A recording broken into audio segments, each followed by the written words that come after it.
So, you have a movie for me? Yes, sir, I do. I was thinking we make a Borderlands movie. Oh yeah, weren't those games super popular like a decade ago? Why make that now? Well, sir, the best time to make a movie was 10 years ago. The second best time is 9 years ago? Well, yeah, that would have been better, but I'm doing like 8 years ago. Also good, but I'm doing a play on that quote, you know, about planting trees, how the best time was 20 years ago, but the second best time is now. Well, as you know, movies are trees, so I'm sold. So tell me about this thing. Right, so on the planet Pandora, we're gonna meet this guy, Roland, and in the game, he's like this big, serious soldier guy. We should get Kevin Hart to play him. Oh, that's kind of the exact opposite vibe of what I said. Yeah, then we could start the movie with a joke about his height. Okay, that is good, and I can't believe nobody's done that before, but Roland's like the straight man in this movie. Yeah, let's cast Kevin Hart as the serious character in a comedy action movie. Well, okay then. So Roland kidnaps this girl, Tiny Tina, from a prison, and then this other prisoner, Krieg, smashes through his glass cell and joins them. How was he even being held in a cell made of glass? Was that the first time he attempted that? Hey, shut up. So then on this other planet, we're gonna meet Lilith, who's like a young, rebellious bounty hunter. We should get Cate Blanchett to play her. Oh, she's great. Isn't she in her 50s? Yeah, great actress. Yeah, okay. And then there's this other young scientist lady named Tanis. Jamie Lee Curtis. She's in her 60s, right? Yes. Okay, look, sir, I just gotta come out and say this. Is that a little miscast? Oh, well, I'm glad you asked. It's actually a little Mr. Cast. See, I gave him a little mustache and everything. Very cute. And great actor choices, by the way. Thank you. Anyway, so Lilith gets hired by this guy, Atlas, to go rescue his daughter, Tina. Okay. So she goes to Pandora, where she was born, and meets this little robot, Claptrap. And what's his deal? Well, I was thinking that with this character, we set out to make one of the most beloved comedy actors of our time into just the most annoying thing on the planet. Oh, sounds like a fun challenge. Let's get Jack Black to say grating things every 2 to 3 seconds. Just stuff that barely has anything to do with anything. That sounds perfect. And let's make it all the comedic equivalent of saying, well, that just happened. Amazing. So they track down Tina, and turns out she doesn't want to be rescued, and now she's teamed up with Roland and Krieg as well. Why is Roland protecting her? He's a rogue mercenary soldier. Yeah, why did he go rogue? Because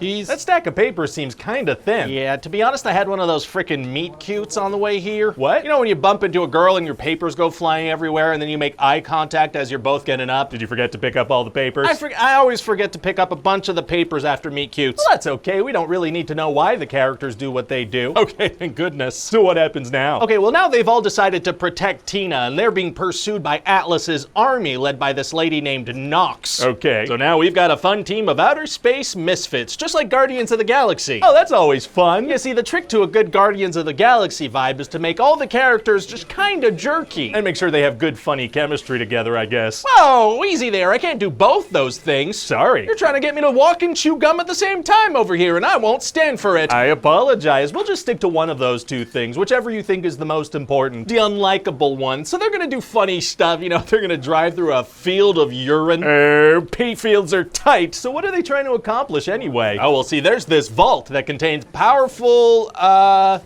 it's stuff that makes you powerful. Whoa. But you need 3 keys to open it. Oh, so they need to find 3 keys? Well, they already have 1 key, and they just kind of stumble on another, and supposedly Tina is the 3rd key. What do you mean? There's this prophecy that the 3rd key is supposed to be the daughter of this ancient race from Pandora, and she's been genetically engineered to be that. Oh, so Atlas wants to use her to become vaguely powerful. Exactly. So the good guys need to make it to the vault before he can get into... Oh, they probably shouldn't be heading there. That's fine. So they're going to encounter several obstacles along the way, which will happen, legally making this a movie. What kind of things? They're gonna have to go through this sewer type area where maybe they'll fall in toxic waste or something. Oh. Yeah, you know how in video games sometimes you gotta go through an area? This is an area and they're gonna go through it. Video game adapted. And since guns are a huge thing in the game, there are gonna be several big gunfights. Oh, tell me about those. Well, picture this, sir. Shots of the characters firing bullets off screen and a shaky camera movement and then another shot of a character falling. Well, I can only assume that the bad guys are being hit by those bullets. Exactly, although it will be hard to say, again, because of the shaky cam. Very exciting. Maybe. So then what happens? So eventually everybody gets to the vault, but turns out Tina's not the key. It's Lilith. Oh.